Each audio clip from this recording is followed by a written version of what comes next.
Every woman deserves to know all the information so she can make an informed choice about the abortion.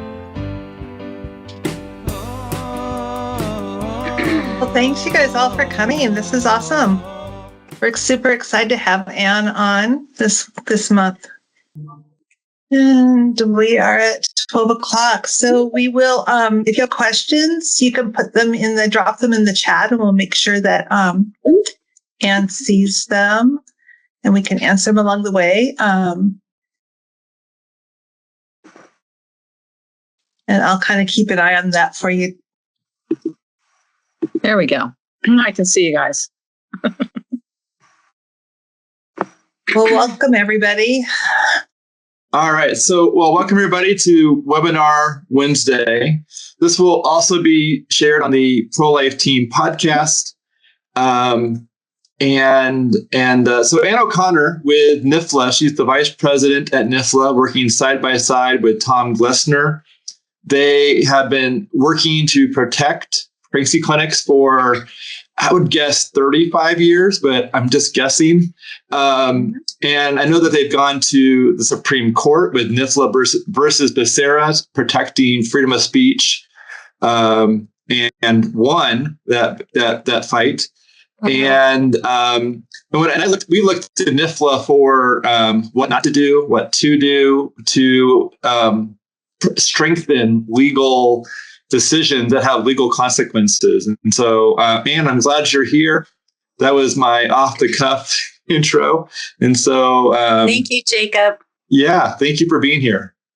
Well, and NIFLA really appreciates iRapture. Like when there's like a really technical issue about websites or something, Jacob's our go-to person because it's kind of above our heads. So we appreciate iRapture so much and for all that you do for centers. And I'm so happy to see all of you here. I recognize a lot of people, and it's nice to see you from all across the country. And today I was going to share a little bit about some cases that are going on I want to make sure you know about. Then I want to talk about advertising issues, since that's what you do with iRapture. And then we'll touch a little bit on why we want you to be religious organizations, and a little bit on HIPAA, if that's okay. We'll save questions till the end, but please type them in there. And then Sandy will show me how to read them, or help me read them. All right. So welcome. Yes, as Jacob said, I've worked at NIFLA for about 30 years now. And it has been such a ride. We have 1,800 pregnancy centers that are members of NIFLA.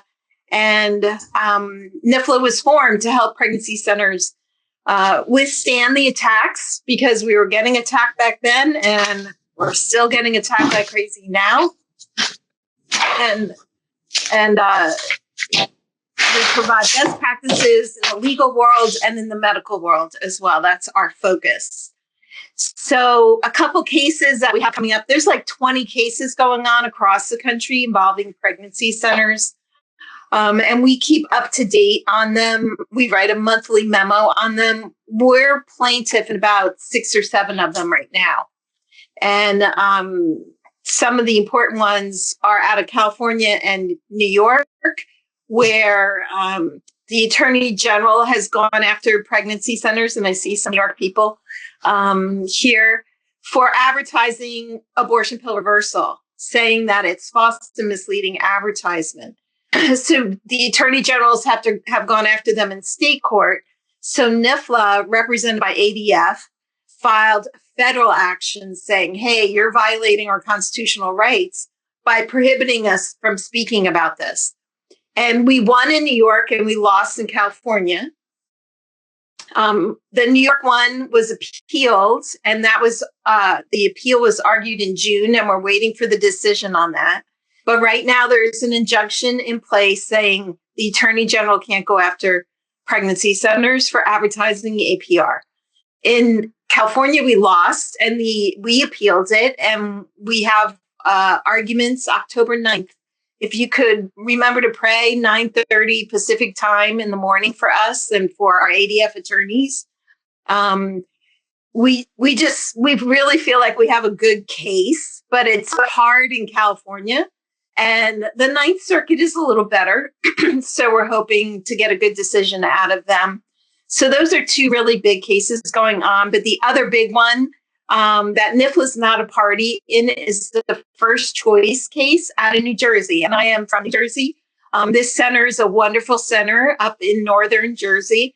And the Attorney General has gone after them with an investigative subpoena, not based on any complaints against the center, asking for tons of information about their advertisement, years of websites and mailers and things like that, which the center, represented by ADF, has been complying with, except for the final request, which was, we want a list of all your donors and their contact information, because we want to contact them and see if they were misled into believing that you were a reproductive health organization and that's why they donated to you.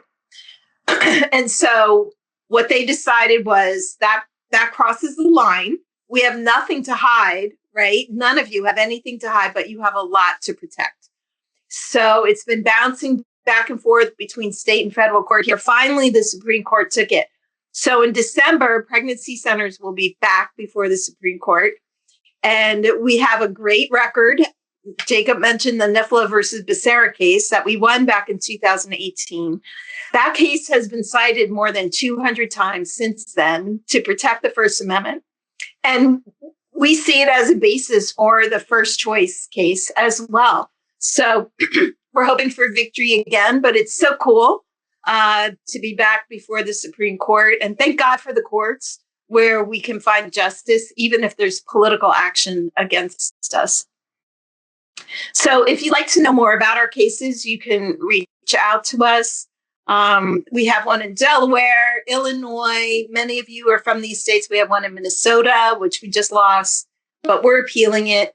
We had a case in Vermont, which we had to, what happened is they passed a law saying pregnancy centers are misleading and fraudulent in their advertising. And if they do, we can go after them.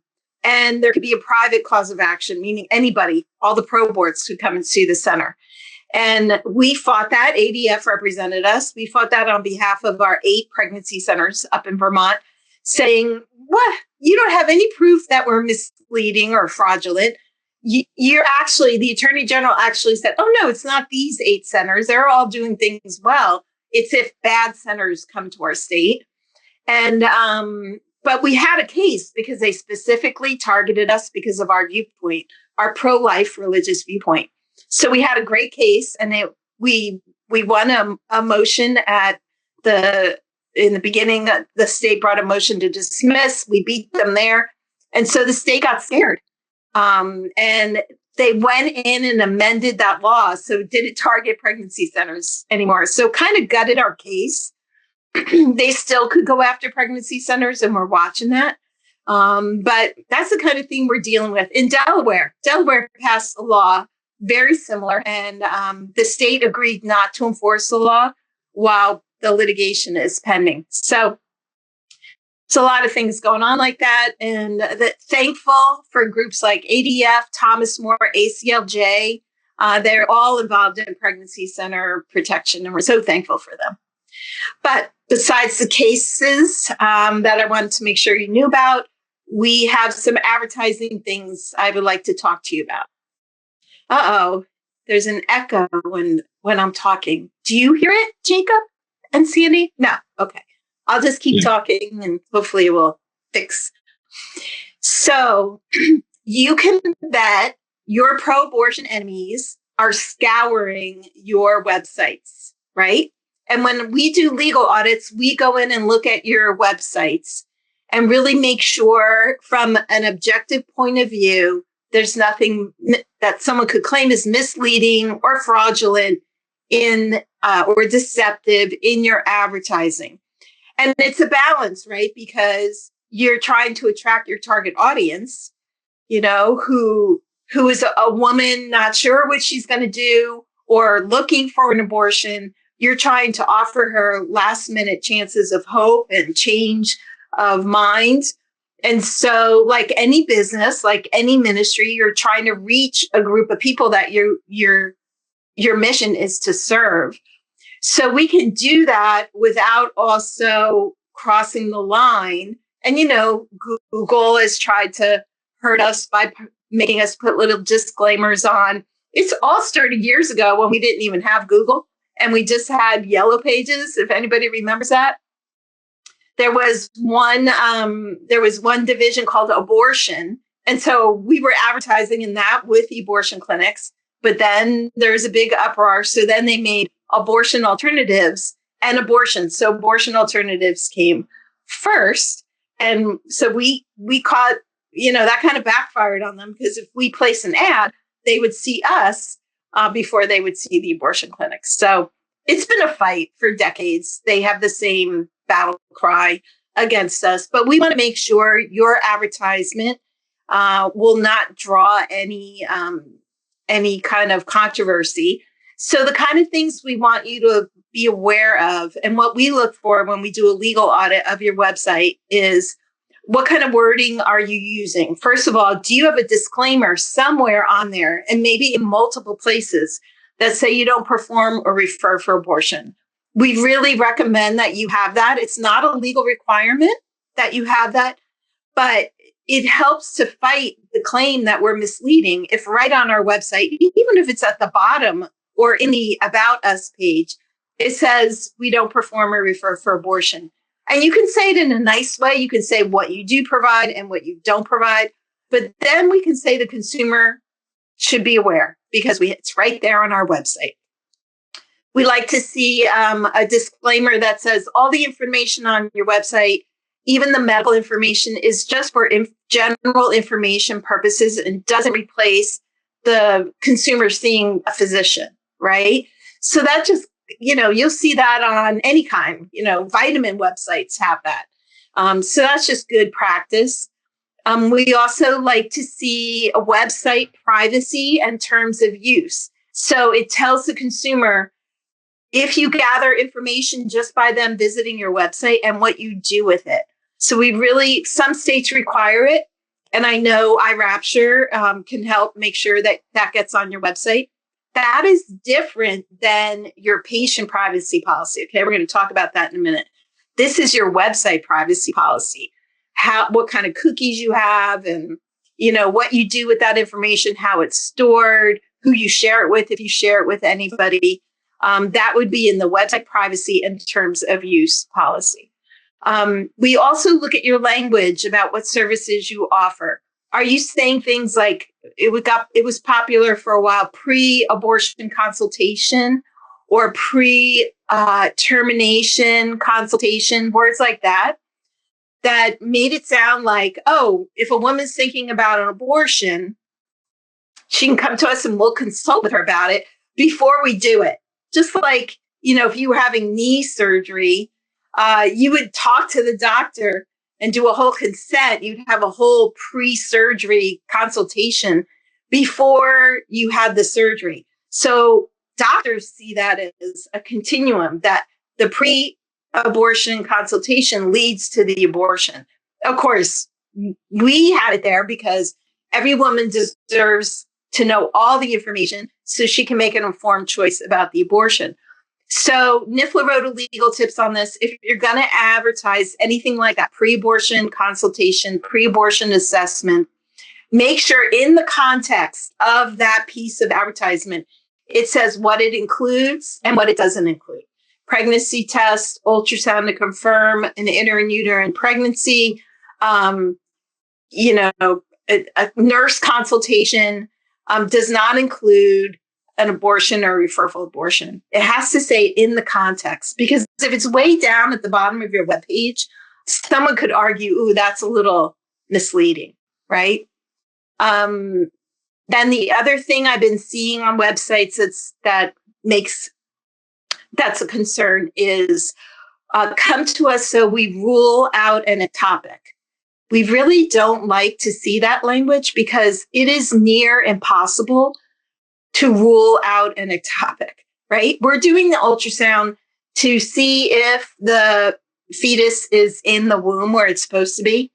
So language like that to and I have some samples if you need it, and I'll send it to you, Jacob, so you have it for the future. But language like an ultrasound is a helpful tool to determine that the pregnancy is intrauterine or in the uterus. If not, it could be an ectopic. So if we don't see a pregnancy in the uterus, it's considered a pregnancy of unknown location, a PUL, a PUL, we call it.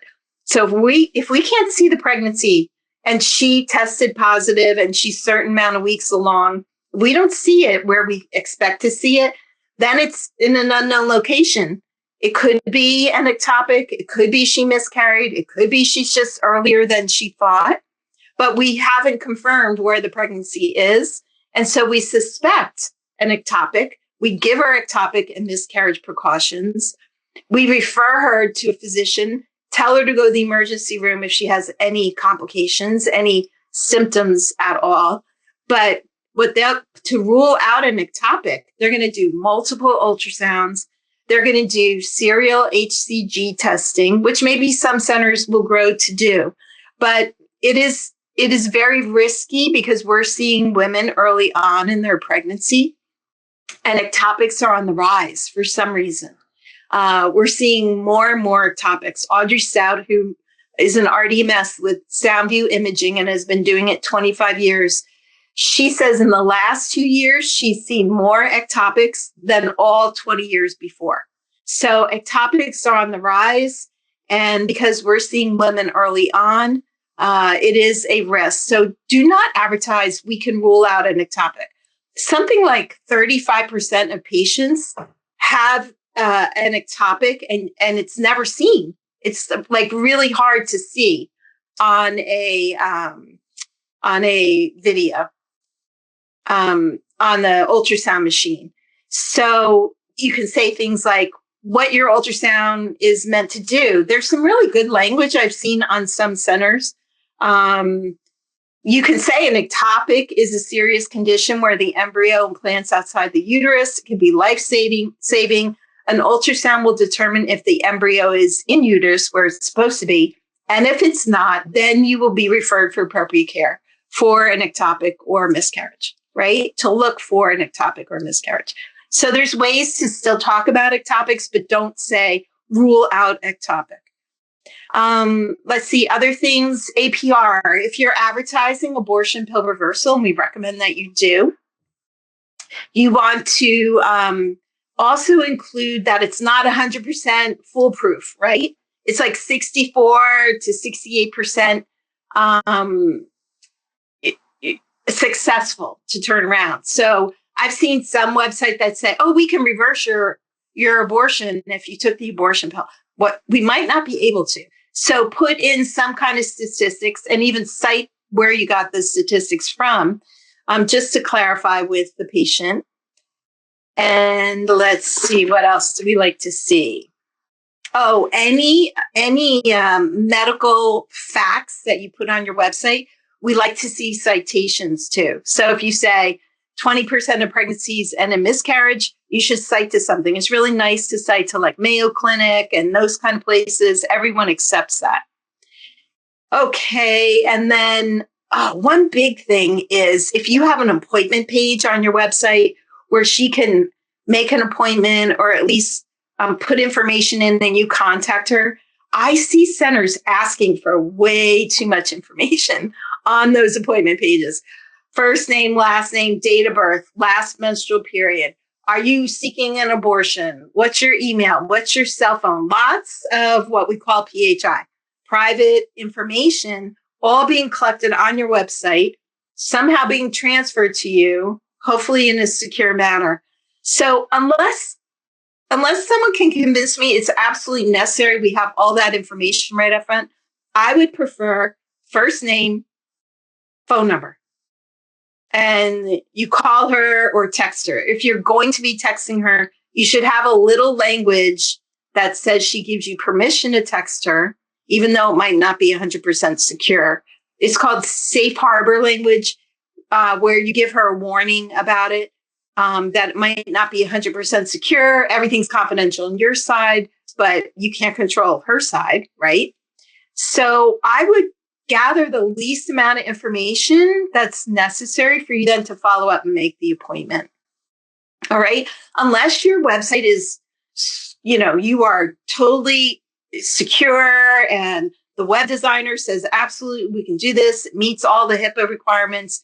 I would not collect all that information up front. I just see the pro boards having a field day with that.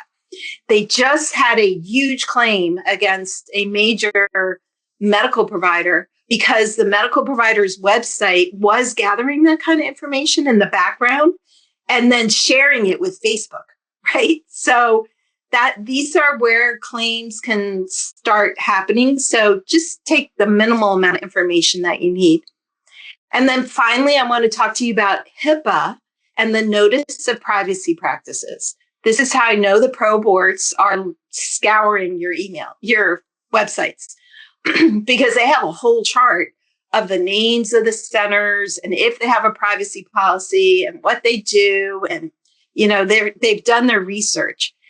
And, hopefully all of you know, unless you're billing electronically or for some reason communicating with health plans, you are not technically a HIPAA covered entity. So you aren't under the jurisdiction of HIPAA. It doesn't mean we shouldn't be keeping all our patient information private along the guidelines of HIPAA, right? So NIFLA has always said, you're not a covered entity. You're probably not. Very few centers are billing. You're probably not a covered entity, but you still want to follow these industry standards like HIPAA requires. And of course, many of you know Missy from Learning is Created. She has HIPAA training. She has patient privacy training. She's helped us so much. We've consulted with other HIPAA experts, and we feel really confident in our latest patient privacy policies that NIFLA produced in April. So if you're a NIFLA member and you didn't get that, email me because I'll send them over to you. It replaces our HIPAA section in our manual because we were using the term HIPAA because that's standard in the industry. Our big joke was to get everybody to spell HIPAA properly. And I think I probably just about got everybody to spell it HIPAA instead of HIPPA. But now we don't want to hold ourselves out at all to the public as HIPAA covered entities, because that could be misleading to the consumer, right? So we don't want to see anything on your website that says all our forms are HIPAA compliant. Or if you have a complaint, contact the HIPAA office at HHS to file a complaint, because none of that, that sounds like we're holding ourselves out as a HIPAA covered entity when we're not. We had some pro boards write like 10 attorney generals saying, pregnancy centers are being deceptive. They're saying their notice of privacy practices is saying they can make a complaint to HHS when they're not under the jurisdiction. And a few of the attorney generals responded by contacting our centers. All of those things have been worked out. We have since changed the privacy notice so that it applies completely to us. We're not just using HHS's template.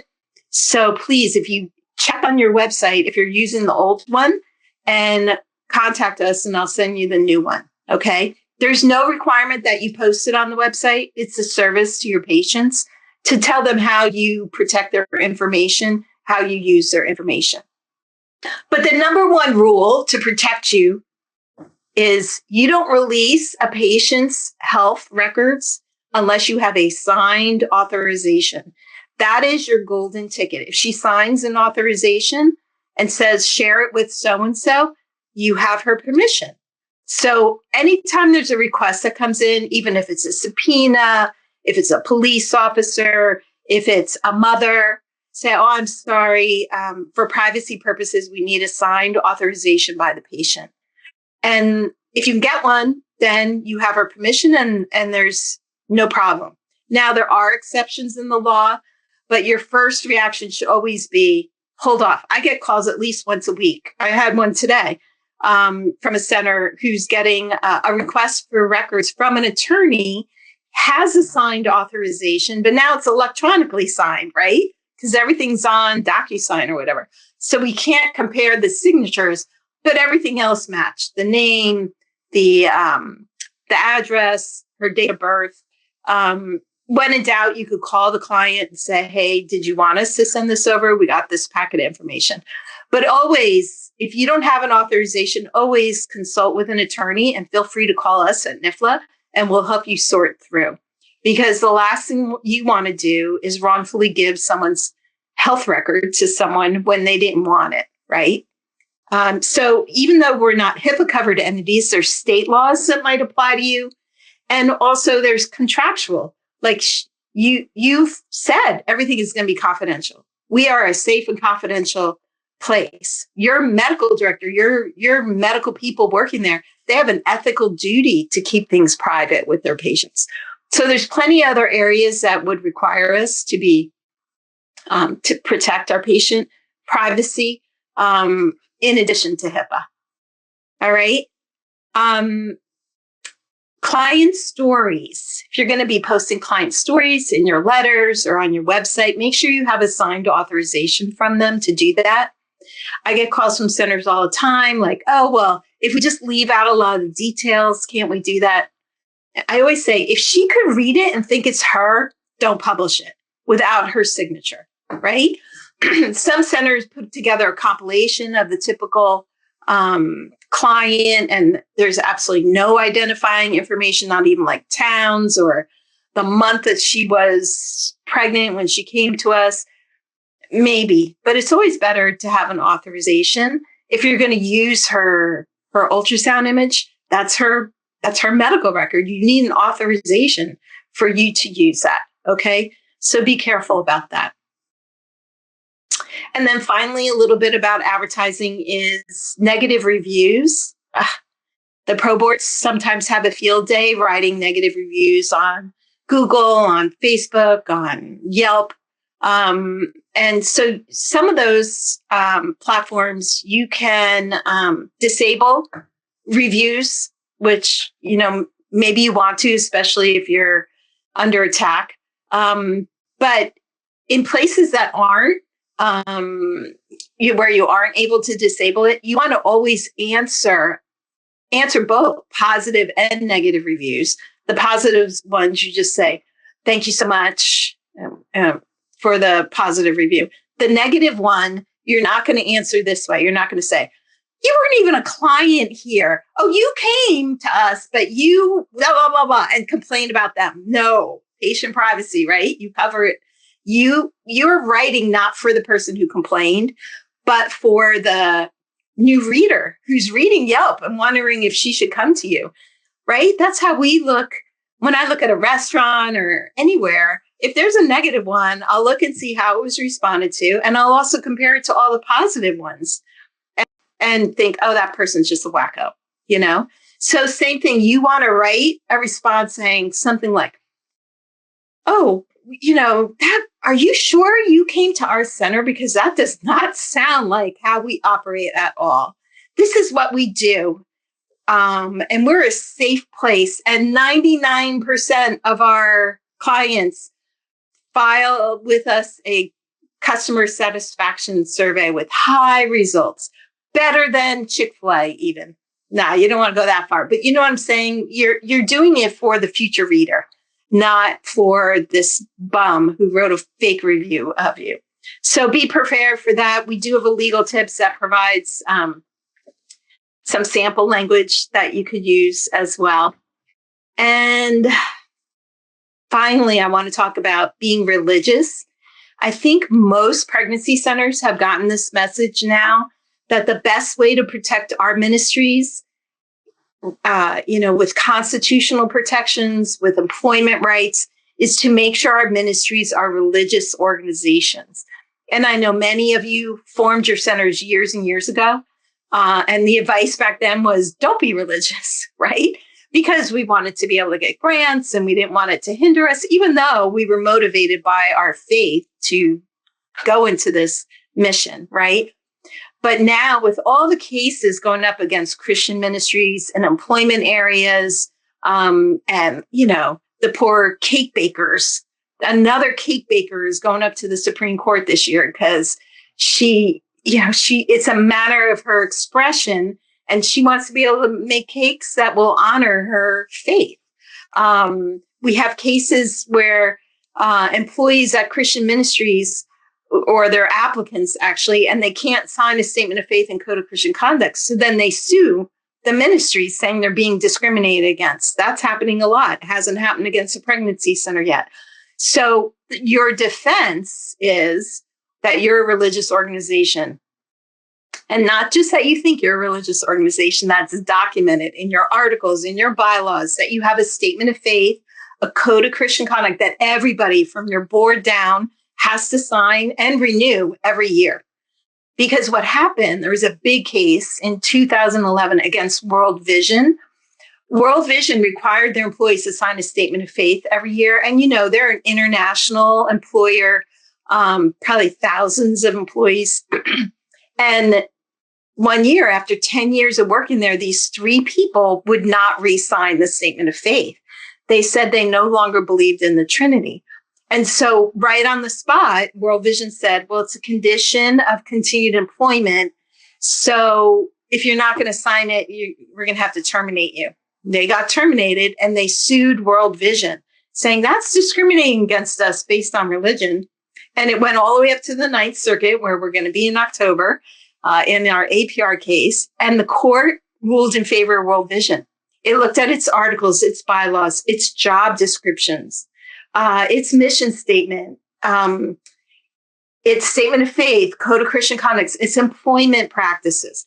The whole bundle it looked at and said, no, even though World Vision isn't a church, it is a Christian ministry, and it can hire people that believe the same as them. So that was a big win. And so we want to make sure you have that kind of protection.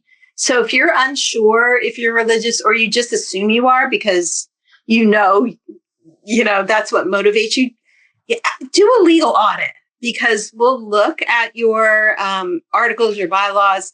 Your job description should have not just religious qualifications. I see a lot that say, goes to a church,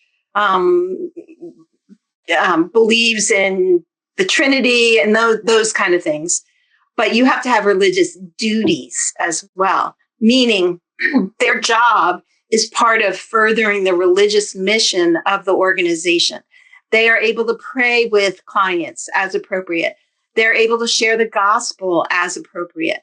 They lead devotions for staff on a regular basis, things like that, things that further the religious mission of the organization. And we have sample language for you as well on our website. You can go download the job descriptions that go through all those. So those are the things I was thinking about today as far as how to best protect your center. There's a lot more we can get into. We just spoke at CareNet last week about, making sure you have good ultrasound training, making sure the medical practices are really high standard. Don't cut any corners. Employment is another big area, and we don't have enough time to go through all this here, but any kind of wrongful termination claim can really hurt the center. Making sure you're well insured, that your medical director is covered by your medical malpractice policy. Another thing we've been seeing is fake clients or adversarials filing medical board complaints against our medical providers. Make sure your medical malpractice insurance provides a defense to your doctor, your nurses for that, because that can cost a lot of money to defend them. I know we covered a lot here, and thank you. I mean, my goodness, there's a lot there, but we still got time. So yeah, I've got a question for you, Ann. Yeah. How often should a pregnancy clinic do a legal audit, and can you explain how that's a benefit or feature for NIFLA members? Yeah. So I would say at least every 5 years, or if something significant changes.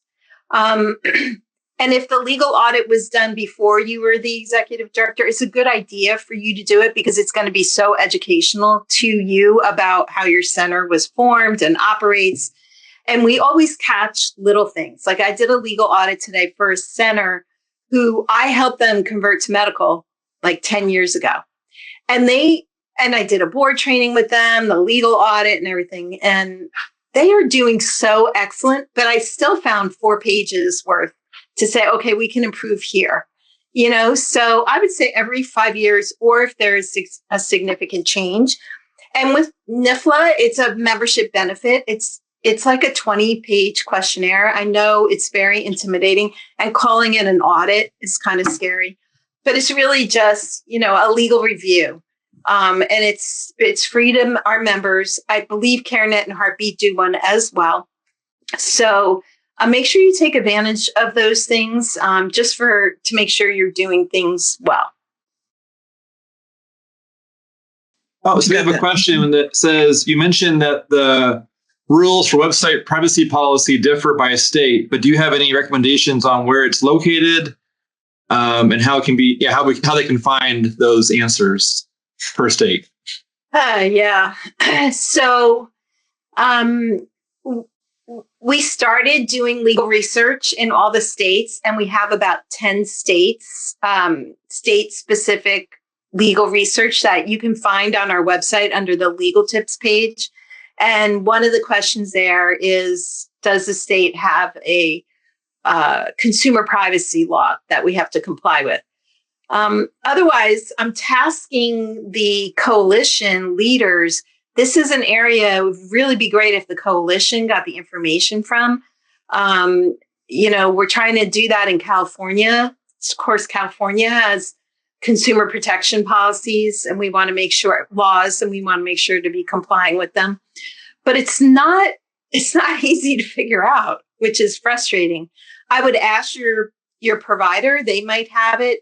There's definitely a standard. NIFLA in the basic policies and procedures has a template, but you would want to have a local attorney or check our state-specific legal journals and see if we figured it out yet, or check with the coalition and see if someone in the coalition has figured it out yet. It's probably just tweaking some language in the website privacy policy. In the meantime, we did have a question here. Please tell us what NIFLA is. Oh, I'm sorry. I just assume. I assume because I've been doing it 30 years. So I apologize. NIFLA stands for the National Institute of Family and Life Advocates. We're based in Virginia. Tom Glessner started 33 years ago. When he came out of CareNet, it was called Christian Action Council then, and just saw that pregnancy centers were being beat up right and left. And sometimes it was not because they didn't deserve it, So there was a real need to up the standards in the legal and the medical world. And so that's what we focus on. We don't compete with CareNet and Heartbeat. They've been around, and they really, do a great job focusing on what you do in the counseling room with the client, which us lawyers don't even ask us because we'll mess that up, But NIFLA has 3 lawyers, 3 physicians, and a whole team trying to always produce and update best practices in the legal realm as well as in the medical realm. Oh, I remember what I was telling you. I was going to tell you, cyber attacks. They're starting to happen against pregnancy centers. So far, it's not like it's mean pro boards trying to do it, but I'm sure they're trying, right? But you need to have your privacy officer, which is usually your nurse manager, do a security risk assessment. And there's a form in the new policies we created that goes through everything at your center so you can see if you have any vulnerabilities. And I think in both cases that happened recently, it was phishing. You know how they send, you get emails sometimes and they're, it kind of looks real and you're worried about it. So you click the button and then it gives them entry into your system. So a good phishing training, anti-phishing training, phishing is PHISHING, would be really good for the staff. And I would say timely because it seems to be ramping up. Yeah. So I was wondering, you said about updating like our bylaws and stuff to religious. So our ministry was set up like 36 years ago. So what agency is that? Something to the IRS? Is that state? Where do we update that? And is there a difference from just being a nonprofit to like a religious nonprofit? Oh, And who do we follow? yeah, good question, Jared. So the Articles of Incorporation, which is the document you filed with the state to set up the organization, the nonprofit corporation, you would amend those and file an amended Articles of Incorporation with the state to add your religious purposes. Your main focus is still the same, helping women choose life in a crisis pregnancy, but you're clarifying the religious part. Now, that's the only form you have to file with the state. There might be, like in California, there's a religious designation, so you might have to deal with that. You're not in California, right, Jared? So no, I'm Maryland and West Virginia. Okay. So we'd have to see if Maryland is very similar to California. So we'd have to see if there's a religious category that you could file. But in most states, it's just adding your religious purposes. It says we're a 501c3 created for charitable, religious, educational purposes pursuant to IRS Code Section 501c3. That's the standard language. But then we want to beef it up to put in we're a Christ-based ministry, or we serve women all for the glory of God, and things like that. I knew when I said we should do fishing that we should do a fishing training. Someone just asked if we do. I'll put that on the list because I think it's very important. So maybe our next legal tips will be on it, and then you could use that webinar to train your staff on it. And then your bylaws is an internal document. You don't file that with the state. Your job descriptions, your statement of faith, all that is just internal. Your bylaws would need to be amended and be voted on by your board. But other than that, you don't have to file it with the state.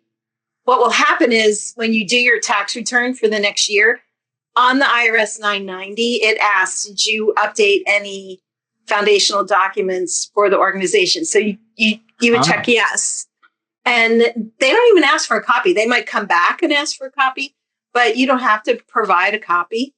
You just have to notify them. They want to make sure the original mission that you were formed hasn't changed. Like, you didn't form as a pregnancy center and then become a homeless shelter, or, immigration clinic or something like that, that your main mission is the same, which will be. But good question. And does Missy have with Learning is Created? Don't they have some training on that? I'm sure Missy does fishing. I think I've taken her training on that, and so I can definitely vouch for that. Yeah. Excellent. Yeah. All right. Who else has a question? All right. Well, this was a lot of good information. If anyone has a question, feel free to interrupt, and we'll be glad to address it. Thank you so much, Ann, for being on here. We'll be posting was that someone with a question? Sorry, I couldn't quite hear. Okay. We'll be posting a copy of this video. I'll be sending out a link.